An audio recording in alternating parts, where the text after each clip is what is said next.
If looking for a Halloween set horror movie to watch this Halloween season, of course there's the Halloween franchise, the Terrifier films, Trick or Treat, Night of the Demons, and the recent Late Night with the Devil as obvious movies that spring to mind. Away from those well-known films though, there are some Halloween-based horrors that maybe don't necessarily have the name value, the recognition, or the respect of, say, John Carpenter's iconic 1978 Halloween. And it's on those somewhat under-the-radar pictures that the focus is on here today. So with all of that in mind, I'm Andrew from What Culture Horror, and here are the 10 best hidden gem Halloween horror movies.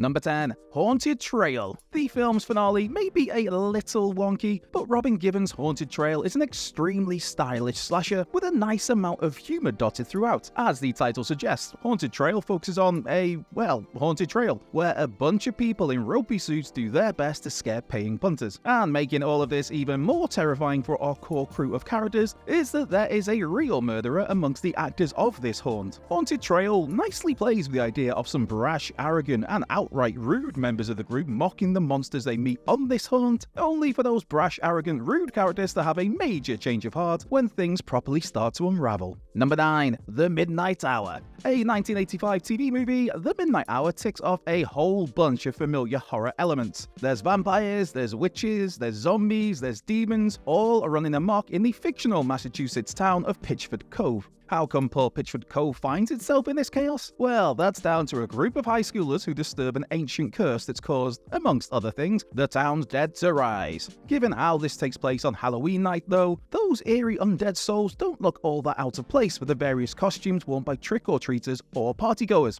Given how it's a made-for-TV film, there's obviously not a whole bunch of bloody brutality here, but there's a fun few faces to also keep an eye out for, such as Star Trek The Next Generation's LeVar Burton, infamous RoboCop villain Kurtwood Smith, House 3's Denny Pfeiffer, and a blink and you'll miss it first ever acted appearance from one Macaulay Culkin. Number 8. Tales of Halloween. When done right, there are few things better than a good old horror anthology. Take Creepshow, Trick or Treat, Body Bags, or the better VHS and ABCs of death movies, all prime examples of a great collection of horror stories. And then there's Tales of Halloween. This 2015 anthology has largely flown under the radar, despite so many horror favourites being involved, from Adrienne Barbeau to John Landis to Barbara Crampton to Stuart Gordon to Caroline Williams to Barry Bostwick to Pollyanna McIntosh to Adam Green to Lynn Shay to Pat Healy to Gracie Gillam to Neil Marshall to... You get the idea. Tales of Halloween is stacked when it comes to talent. As for the stories themselves, there's a hugely varied selection of 10 tales here, with particular highlights seeing a young trick-or-treater getting a little more than they bargained for after attempting to egg the wrong house, and a trio of wannabe gangbangers running into some demonic trouble. The tone is quirky and tongue-in-cheek, the action extremely gory when called for, and it's just a total blast to see so many familiar horror faces gathered together in this 90 minutes.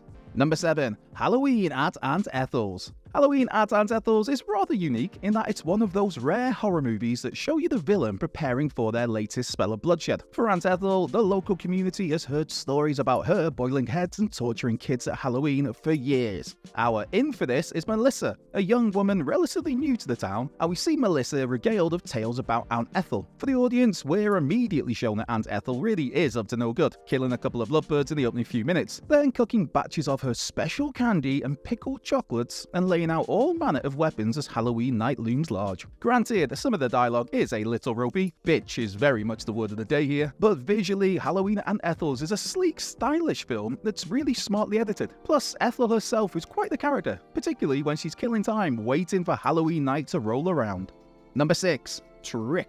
Released in 2019, Trick sees a mysterious masked killer resurface each Halloween and add new bodies to their kill count. That killer, that's Trick, aka Patrick Weaver, a young man whose opening act murder spree seemingly ends with his own death. Is it possible that Weaver really is alive and behind these later annual Halloween slaughter sprees? Omar Epps' detective, who thought he'd killed Trick in the first place, is determined to catch a killer that's evaded him for several years now. Trick also has one thing guaranteed to put a smile on the face of long-time horror hounds. That would be the brilliant Tom Atkins. Just saying that has put a smile on my face as I'm talking. Of course, Atkins is a huge favourite thanks to the likes of The Fog, Creepshow, Halloween 3, Season of the Witch, Night of the Creeps, and Maniac Cop. And he's likewise joined here by Scream favourite Jamie Kennedy. Surprisingly brutal and with a nice whodunit at play, Trick is very much worth treating yourself to this Halloween. Number 5. Dark Knight of the Scarecrow. While the gore is minimal, CBS's Dark Knight of the Scarecrow is genuinely unsettling and brilliantly works the less is more approach. This made-for-TV film opens by introducing us to Bubba,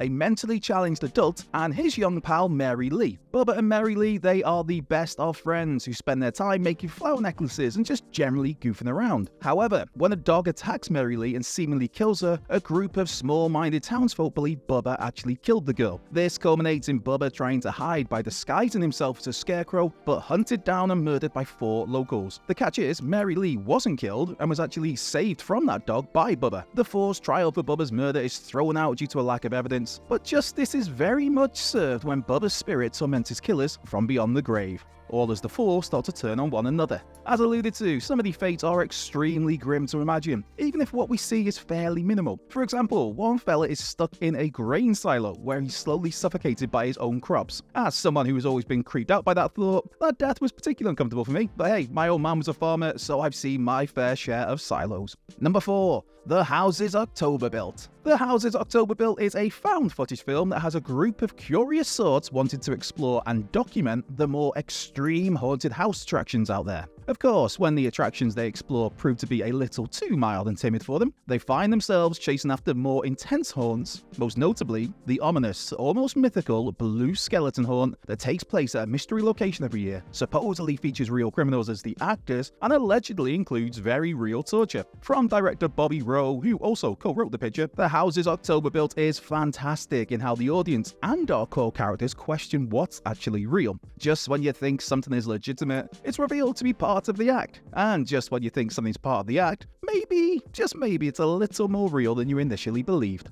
Number 3. Jack-O. On face value, 1995's Jack-O could be deemed a Pumpkinhead ripoff. Sure, there is a pumpkin-headed killer at the center of this Steve Latshaw film, but there's a whole lot to enjoy here if you cut Jack-O some slack, really. Here, ancient wizard Walter Machin swore bloody revenge on the community of Oakmore Crossing after his death. In particular, it's the family of Arthur Kelly that bore the brunt of this crazy fella's wrath, with Arthur the man who put Machin down for good. As payback, Walter summoned a sinister presence known as Mr. Jack the Pumpkin Man, which is quite a name, to target Arthur. And while Arthur may have defeated the threat of Jack all those years ago, now he's resurfaced in the present day and has young Sean Kelly, an ancestor of Arthur's, in his crosshairs. The action is campy, the vibe is fairly low budget, but Jack-O still has plenty to offer horror hounds, not least the appearances from genre faves Linnea Quigley, Brinker Stevens, and John Carradine. Number 2. Satan's Little Helper. A gloriously known black comedy horror, Satan's Little Helper is nothing if not a daft bit of fun. And let's face it, sometimes chin-stroking elevated horror needs to be put to one side in favour of some good old daft fun. This 2005 release centres on Dougie, a 9-year-old obsessed with a video game where you play as one of Satan's helpers. And when Dougie stumbles across an eerie masked figure who he thinks is the real Satan, the two strike up a bond as the kiddo assists this mute maniac on a killing spree. For Dougie's mother Meryl and sister Jenna, played by Amanda Plummer and a pre-Vikings Catherine Winnick no less, they believe it's Alex, Jenna's boyfriend under the mask, and that he's simply indulging the boy's vivid imagination. In reality, it's neither Alex nor Satan who's befriended Dougie, but simply some local psychopath who gets a kick out of playing along and having his newfound pal along for the bloody ride. Number 1. Carver. Carver is a fantastic little engine that could slasher movie. By that, it was made on a $30,000 budget and was written, directed, and edited by the then 14-year-old Emily DePrimo, which is frankly an amazing, quite ludicrous achievement. Paying homage to slashers of old, Carver opens up with 2 children left for dead by some bully classmates. That's shown in a flashback to 2007, which, having a flashback set in 2000, makes me feel so old. And the action then jumps forward to the present day of 2015, as those same classmates are stalked by a sinister figure with a pumpkin mask and a sickle. While there are a whole bunch of kills in Carver, the kills aren't exactly the most gory, but that's somewhat to be expected. However, what Carver does have up its sleeve, away from a solid villain design that is an absolutely phenomenal final act. And for that final act, the film does so much so well in terms of setting things up for the closing 20 minutes or so of what is a very brisk 75-minute runtime. Absolutely worth going out of your way to find.